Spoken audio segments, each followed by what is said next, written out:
In this video, we'll cover how to manage fast atrial fibrillation in the acute setting.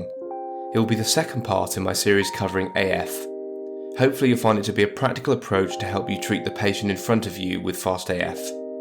If you want a general overview of AF, check out my previous video in the series. So let's get right into it. First of all, what counts as fast AF?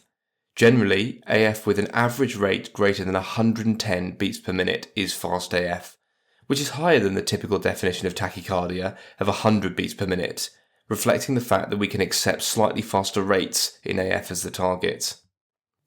So, imagine you're asked to see a patient presenting with palpitations and an ECG shows AF with a heart rate of 165 beats per minute. What are the next steps? Firstly, as with any tachyarrhythmia, if the patient is hemodynamically unstable, i.e. shocked or with suddenly worsening heart failure or symptoms of cardiac ischemia, then urgent electrical cardioversion is indicated. Cardioversion is similar to defibrillation in that we apply electrical pads to the patient's chest and deliver direct current energy. This has the effect of tripping the heart's rhythm back from AF into sinus rhythm. Unlike defibrillation, however, cardioversion energy must be synchronized to the R wave of the patient's ECG, which in practice can be achieved by selecting the sync option on the machine. You'll probably see white dots or equivalent over the R waves to let you know that when the energy is delivered, it will be delivered at the right time of the cardiac cycle. Delivery of energy at the wrong time, especially the upstroke of the T wave, can cause the patient to go into VF and have a cardiac arrest. A few things to mention here. What counts as hemodynamically unstable? Is there a blood pressure target below which we should cardiovert?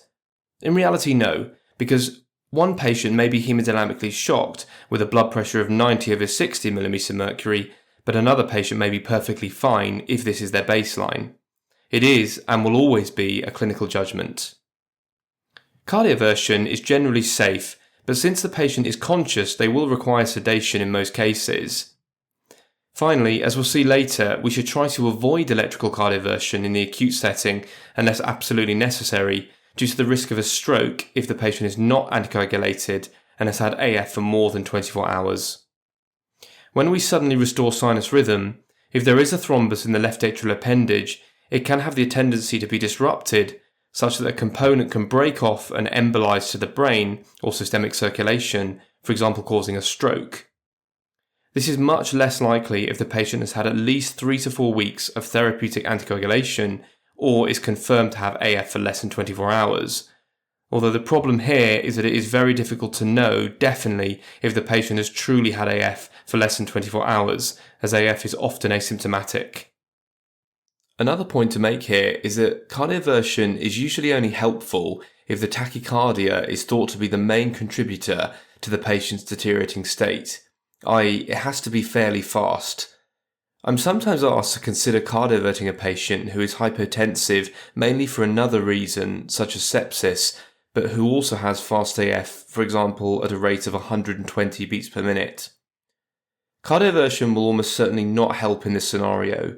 A patient with AF in this scenario is like any other patient. They have mounted a tachycardia because they need it for systemic perfusion, just as a patient without AF may develop a sinus tachycardia with sepsis. And this brings us on nicely to the next major point.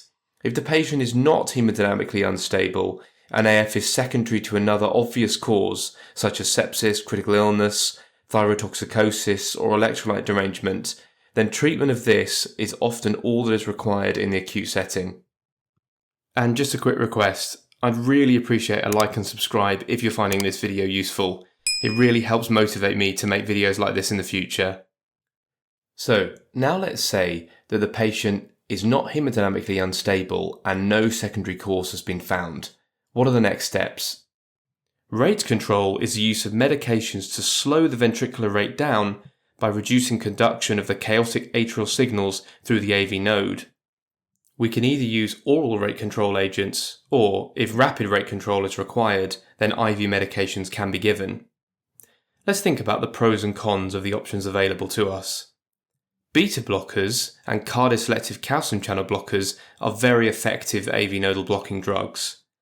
Beta blockers, however, should be avoided if the patient has significant asthma, and neither should be used in the context of acutely decompensated heart failure or hypotension, because both agents can worsen these states.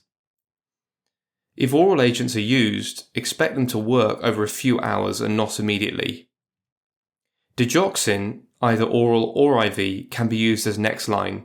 Unlike beta blockers and calcium channel blockers, it does not lower blood pressure and treats heart failure by improving cardiac inotropy. It's a great get-out-of-jail option for these situations. It is renally cleared, however, so you do have to be a bit careful in those with advanced renal impairment. If the above agents fail to control heart rate alone, then combining digoxin with either beta blockers or calcium channel blockers is usually next line. In addition to these, there is some evidence for intravenous magnesium sulfate as an adjunct. 2 to 4 grams can be given peripherally over 30 minutes with a cardiac monitor. It is slightly controversial, but I see it given in emergency departments across the UK, and in addition to the evidence, I do anecdotally see that it does have some benefit when used with other rate control agents. If rate control has failed despite maximally tolerated doses of medications, then we usually need to consider a rhythm control strategy, such as electrical or chemical cardioversion. The problem here comes back to stroke risk with either option, if the patient is not anticoagulated. But fortunately, there is a way around this. Before cardioversion, we can perform a transesophageal echocardiogram, which is essentially a detailed echo from within the esophagus, which allows excellent views of the left atrial appendage to confirm whether or not there's a thrombus there. If not, it's safe to proceed with cardioversion. Standard transthoracic echocardiography is almost never able to visualize the left atrial appendage in sufficient detail to rule out a thrombus, unfortunately. So now let's do a quick question based on a patient I've treated earlier this week. A 66-year-old gentleman with no previous medical history presents to the emergency department with palpitations and shortness of breath for a week. Examination reveals his JVP to be elevated and there are bibasal creps at the base of the lungs. An ECG confirms fast AF with a rate of 138 beats per minute. His blood pressure is 102 over 80 mm mercury and he was requiring 2 litres of oxygen to maintain normal saturations. A blood panel including inflammatory markers is unremarkable. Which of the following is the most appropriate management step? Is it A, IV amiodarone 300 mg stat, B, oral digoxin loading 500 micrograms stat, C, oral bisoprolol 5 mg stat, D, urgent electrical cardioversion, or E, IV verapamil 10 mg stat? Feel free to pause the video if you'd like some time to think about it. So I'll be honest, there are many ways of doing things and I've seen all of these options used for scenarios like this. But I chose oral digoxin 500 micrograms stat. Let me explain my thought process. This gentleman has new onset fast atrial fibrillation and signs of new decompensated heart failure, but he's not acutely unstable or in cardiogenic shock, so cardioversion, either electrical or chemical with amiodarone, is not likely to be required and puts him at an undue risk of stroke since he's not on anticoagulation and he's likely had AF for at least a week already. As such, rate control is likely the best initial choice. Verapamil is a calcium channel blocker which is contraindicated in heart failure. Bisoprolol is a beta blocker, and whilst beta blockers are very useful for heart failure in the long run, they should not be initiated in acute decompensated heart failure, especially until a patient has been offloaded and stabilised. Bisoprolol here risks worsening heart failure and or blood pressure, which is already slightly on the lower side. Digoxin is an excellent choice. It treats both AF and heart failure, is safe with borderline hypotension, and will work to slow the heart rate over hours.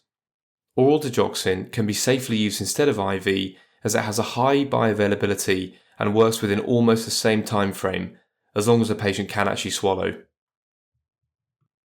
And that was the Murmur Master summary on Fast AF. I hope you enjoyed the video, and if you did, remember to give a like and subscribe to the channel. Also, remember to check out the Murmur Master app, which has loads of heart sounds and quiz questions to help you become a master at cardiac auscultation and the cardiovascular exam. Next time, I'll cover the long-term management of AF. See you then.